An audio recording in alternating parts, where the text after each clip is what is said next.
সামিয়ানা টানিয়ে chair table পেতে মাংস পোলাও খাওয়ার এই দৃশ্য দেখে মনে হতে পারে এটি কোনো বিয়ে বাড়ির দৃশ্য। আল্লাহর ভালো কাম করছেন, আল্লাহ তোমাকে সম্মানত রাখবে, আল্লাহ তোমাকে ভালো রাখবে বাপু। মহাভোজের আয়োজনে এখানে খেতে বসা মানুষেরা সবাই এলাকার হত দরিদ্র ও ছিন্নমূল জনগোষ্ঠীর। এভাবে প্রতি সপ্তাহের শুক্রবারে তাদেরকে নিয়মিত খাওয়ানো হয় এই মেহমানখানায়। দাওয়াত বাড়িতে যেমন আমরা খাই তার থেকে ইনশাআল্লাহ মোটামুটি অনেক ভালো। খাবারের মেনুতে থাকে বিয়ে বাড়ির মতো বড় পাকে রান্না করা খাসির মাংস, ডিম, ডাল, পোলাও, সাদা ভাত, সালাদ সহ হরেক রকমের পদ। খাসির মাংস, মুগ কালার ডাল, ডিম, পোলাও, সাদা ভাত, আল্লাহ খিলাইছে বাপ, ভালো খাইছি। স্যান্ডেলিনা সো, রূপচর্চায় আভিজাত্য।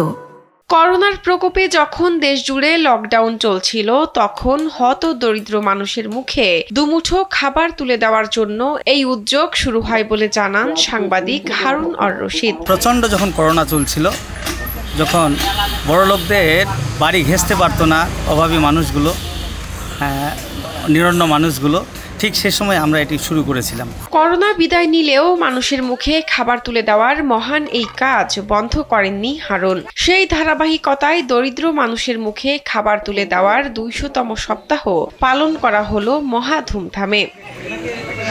প্লেটে প্লেটে খাবার দেওয়ার আগে সবার জন্য দোয়া করা হয়, সৃষ্টিকর্তার কাছে করা হয় বিশেষ প্রার্থনা। মেহমানখানায় একত্রিত হয়ে আপনার দরবারে আমরা আল্লাহ দুনিয়া আখিরাতের কল্যাণের জন্য হাত পেতেছি।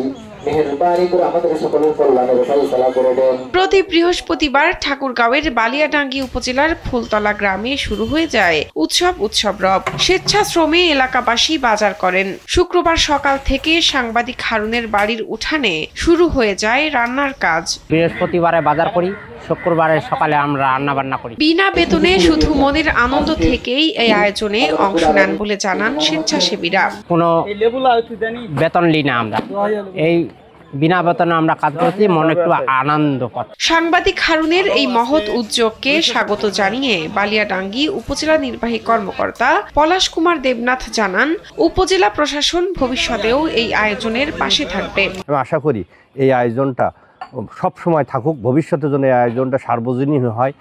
এর জন্য উপজেলা প্রশাসন সবসময় এই সাংবাদিক হারুন আর রশিদ সাহেবের এই যে উদ্যোগকে স্বাগত জানাচ্ছে এবং তার পাশে সবসময় থাকবে উপজেলা প্রশাসন। শাহনাজ পারভিন, কালবেলা।